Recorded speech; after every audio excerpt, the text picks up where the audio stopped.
Good morning. My name is Emanuel Cleaver.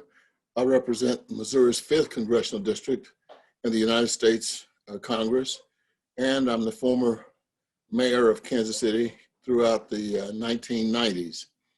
I'd like to thank you for providing me with the opportunity to share with the students of Topeka High School on this February, the month that has been proclaimed as Black History Month.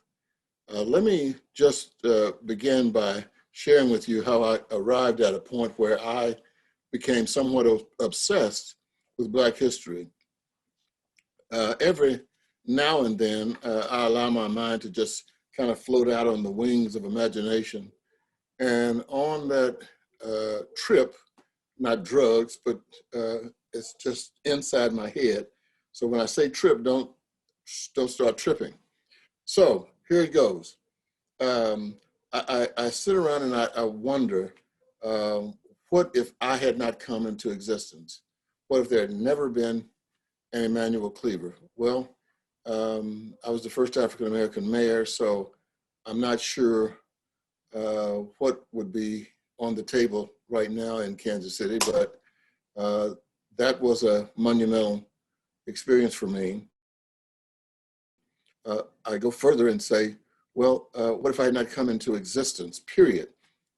Well, I think that my oldest sister, Loris, would have been a lot happier if I had not come into existence.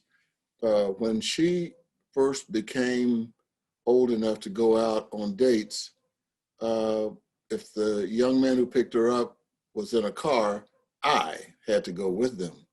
And so I could sit in the back seat.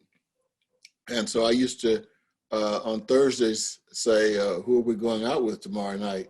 So I know she would be happier if I had not come into existence.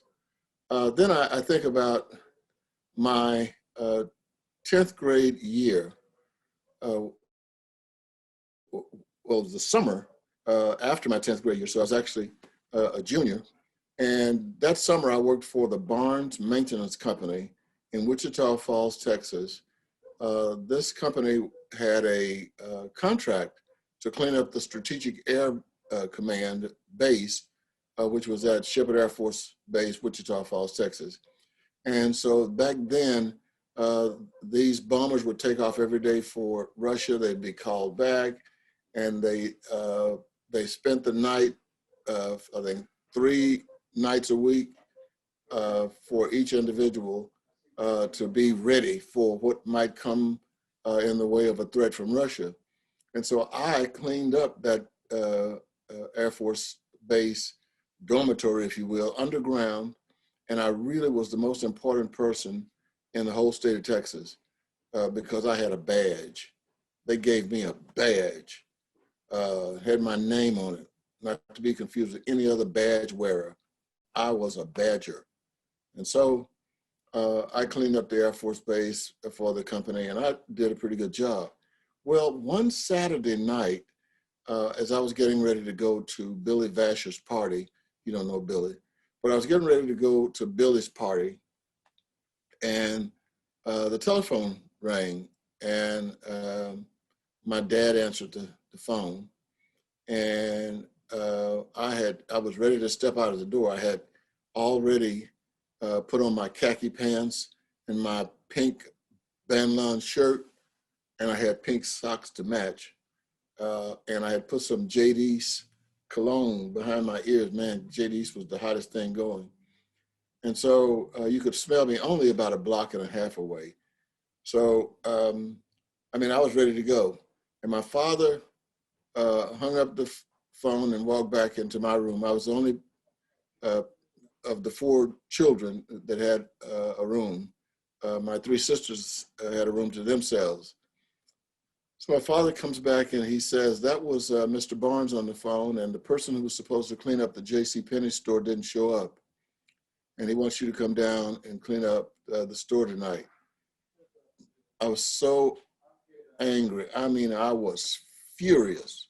So I took off my khaki pants and my pink bandolin shirt and my pink bandolin socks to match. And I wiped the JDs from behind my ear, put on my work clothes, and went down to the JCPenney store. So I'm in there sweeping and dusting, and about 9:30, I started thinking about all of the things that were going on at Billy Vasher's party, and I became furious. So what I did was decide it is Mr. J.C. Penney's fault. So I decided to punish him. I didn't know him personally, but I thought he messed up my Saturday. So for the next hour and a half, or maybe a little longer, I walked up and down the aisles of the store, changing the price tags on probably hundreds of items, so that on Monday morning, when Mr. J.C. Penney or whoever he had in charge of that store came in, things would be quite different. For example, you could get a 14-karat gold bracelet for 19 cents. You could get a J.C. Penney washer and dryer for $2.99, or buy one, get one free. You could get men's underwear for $479 installed. So I know that Mr. J.C. Penney, wherever he lived, whoever he was, would have been happier if I had not come. And then sometimes I consider what would have happened? What would the world be like if Africans had not come to the United States? What would America look like had Africans never been brought to the shores of this country? The year was 1619. The place was Jamestown, Virginia. About 50 townsmen walked out to the beach, and when the fog lifted, they could see 3 ships in the harbor, led by the Dutch ship Man of War. The men stood right there on that beach as a boat was being lowered into the waters. 5 men were in the boat. They paddled ashore, and they came and touched those sandy beaches all around the Jamestown area. And they told the people of Jamestown that they were out of rations, no food. They were out of fresh water, but they had some merchandise on the ship that perhaps the people in Jamestown could benefit if they owned. And the Jamestown people were inquisitive, so they said, sure. And then those men pedaled back to the boat, and then they pedaled again with 3 boats. This time, they had 15 Africans chained arm to arm and ankle to ankle. When those black feet touched the sand of Jamestown, Virginia, America began its most embarrassing moment. When those feet touched that sand, America became the first nation in the history of the world to practice chattel slavery.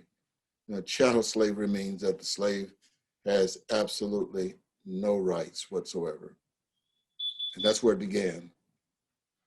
What if we had not come? What if we had not come to this country? Well, I think as the world now knows, those slaves were placed in bondage for centuries. And it lasted until Abraham Lincoln became the president of the United States and decided that he was going to halt slavery. And what if we had not come? Well, Abraham Lincoln might never have been a historical figure. He may have been the president, but he wouldn't have been a president who ever stood on center stage. But he decided that something was wrong with slavery. Now, make no mistake, Abraham Lincoln was not some kind of great person who was committed morally to slaves. He actually made the statement that if he could save the Union and stop slavery, that's what he would do. But if he could save the Union and allow slavery to continue, that would do. Now, I'm sitting in Missouri, speaking to you over in Kansas. And so let me tell you what happened. President Abraham Lincoln was trying to maintain as many of the states in the Union as possible.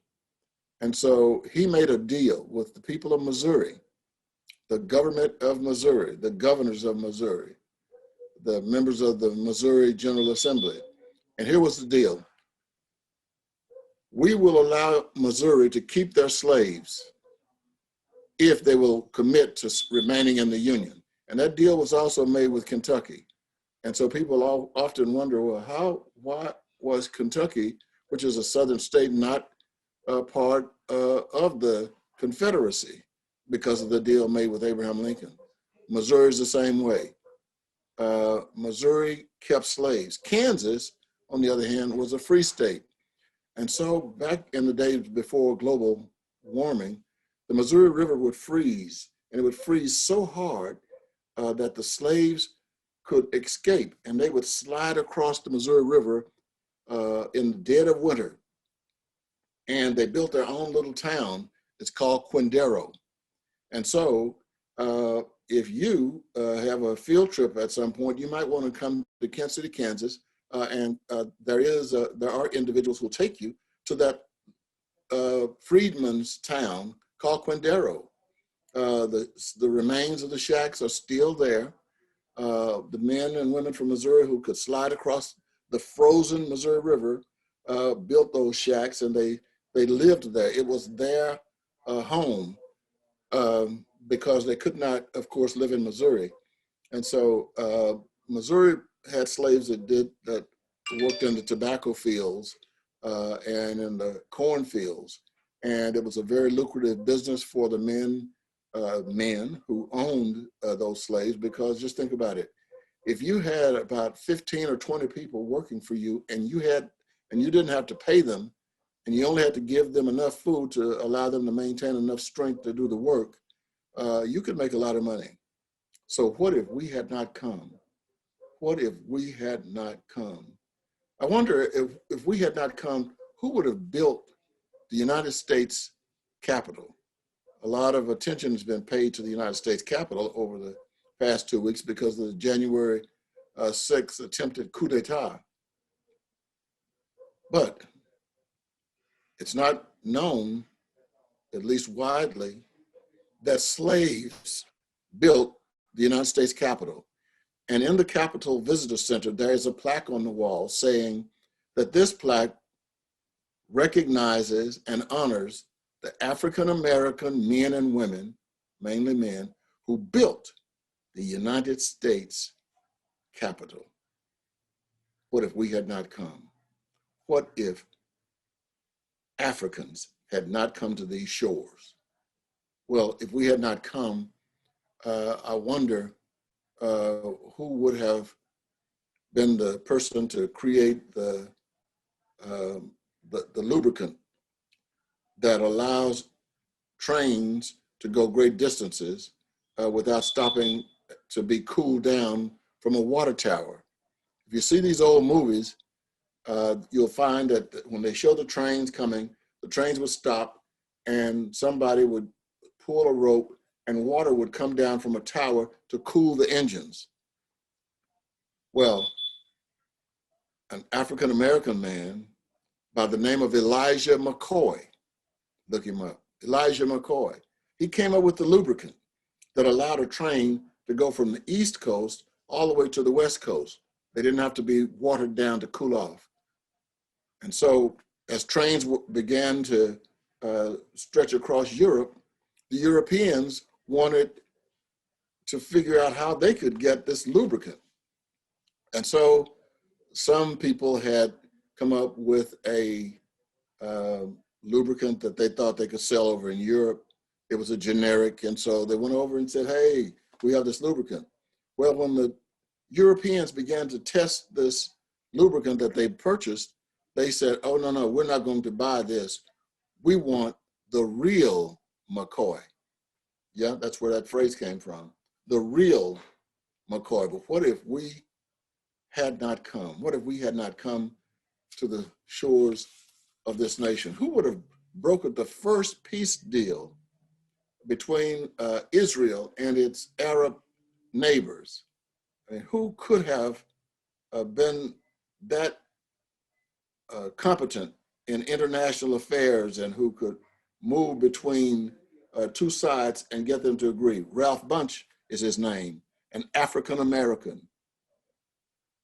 What if we had not come to America? What if we had not come to America?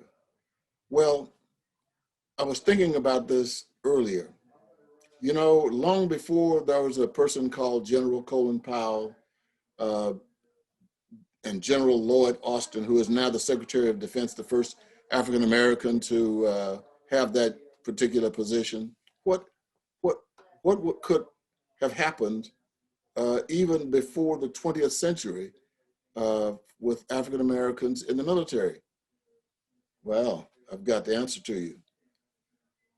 There was a man named Robert Smalls who was a freedman, but one day he had the opportunity because he saw that Confederates had left their ship to go into a small town, and he stole the Confederate warship, stole it, a black man, Robert Smalls, look him up, and he was able to navigate that ship all the way up the Atlantic coast and give the ship to the Union forces. Well, he was given the title of General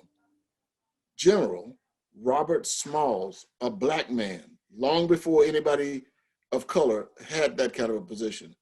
And Robert Smalls was such a brilliant man. After the war, he actually was elected to the Congress of the United States of America from South Carolina. What if we had not come to America? What if we had not come to these shores? If we had not come to these shores, I wonder what Carter G. Woodson would have done with his brilliance. Well, way back in the turn of the century, there was a black man who got his PhD from Harvard. Yeah, you heard me. Harvard. Carter G. Woodson. And he was a historian, but he was upset over the fact that there were so many achievements of African Americans that that white Americans knew nothing about, and frankly, Black Americans didn't know anything about it because it was not taught in schools in the United States.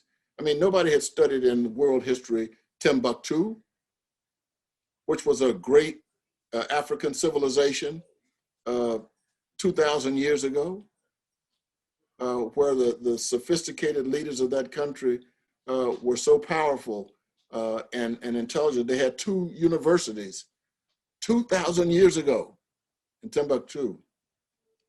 And so in 1926, he decided that he would start Black History Week in February. It would be the second week of February. Why February? Ah, you're getting smart now. Because it was the birth date of Abraham Lincoln, who signed the Emancipation Proclamation, which set some of the slaves free, and Frederick Douglass, who was a great statesman, newspaper publisher, one of the advisors to presidents of the United States. That's why we have February set aside as Black History Month. Carter G. Woodson did it, the great Black historian with a PhD from Harvard University. What if we had not come? I wonder what would have happened if we had not come. It was a blistering heat all over Europe in August of 1936, and it was the Olympics. The Americans had brought to the Olympics a skinny black man who had been in school at UCLA, and he was a sprinter, and the Germans had already proclaimed through the lips of a man by the name of Adolf Hitler that they were going to win the Olympics to prove the superiority of the Aryan race. Well, the problem was Jesse Owens, this skinny black man, didn't understand German, so he didn't understand he was supposed to lose. So he goes on to win 3 gold medals. And at the time, he was the fastest human being on the planet, Jesse Owens. I wonder who would have embarrassed Adolf Hitler, who walked out of the stadium in Berlin as Jesse Owens dominated field and track. What if we had not come? Well, everybody doing Black history likes to talk about, and appropriately, a woman by the name of Rosa Parks, who I happen to have known. And so it was Rosa Parks, they say, that sat on the back seat of the bus and then decided to walk up and sit in the seat. White man asked her not to sit in that seat, to get up. She refused to get up. They put her in jail. That's a great story. I know Mrs. Parks, who was living in Montgomery, Alabama. John Conyers, one of my colleagues in Congress, hired her to work in his district office in Detroit because in her later years, she had no income and so forth. But what you don't know, and what I hope you will remember, is Claudette Colvin, C-O-L-V-I-N, Claudette Colvin. I bet you nobody listening to me has ever heard of Claudette Colvin. This is your lucky day. You'll hear about her right now. She was 15 years old. 15 years old when she got on the bus in Montgomery, Alabama, and refused to get up. She was a one-person army fighting against bigotry in Montgomery, Alabama, long before the woman of history, who certainly deserves to be a historic figure because of what she did, Rosa Parks. Rosa Parks sat on the bus until the police came and they arrested her. And that was the whole plan, to get her arrested, because if they could get her arrested, it would go to the courts and test whether or not segregation was constitutional. But Claudette Colvin was doing it before Rosa Parks did it. She wasn't doing it to go to court. And when the people in Montgomery decided that they were going to have this court case, they couldn't go with a 15-year-old girl. I mean, she was a kid in school, but committed. And so they chose Rosa Parks, who was the secretary of the Montgomery NAACP and who had a very good reputation in town, so that they could not try to stain her with some other kind of personal indiscretion or scandal. And so Claudette Colvin, who started the whole movement on the Montgomery buses, is a person who never received a great deal of attention. And she was the age of some of you listening to me right now. What if African Americans had not come? What if Africans had not come to these shores? You would never have known about her. But let me tell you 2 other facts before I go. One, how many of you have heard of the Harlem Hellfighters? The Harlem Hellfighters. And they were indeed what the name would suggest, Hell Fighters, the 369th Division of the United States Army. Now, even though they were segregated here in the United States in the early parts of the 20th century, when World War II started, they were organized as a National Guards unit and shipped to Europe to fight against the Germans. They were fighting for a democracy and for a freedom that they didn't even get back home. In Harlem, even in Harlem back then, if you were black and somebody white was coming down the street, coming down the sidewalk, you had to get off the sidewalk. Even when I was growing up in the 1950s, my three sisters and I would walk downtown, somebody white coming along, you have to get off the sidewalk. But they went and fought for the United States, even though they were facing blistering and paralyzing discrimination back home. And so what did they do in the battles? Well, they fought in battles longer than any other unit in World War I. They, the 369th Infantry, spent more time in combat than any other unit in World War I. Check me out. What if Africans had not come to this shore? If Africans had not come to this shore, I mean, who would have created the slam dunk? Yeah.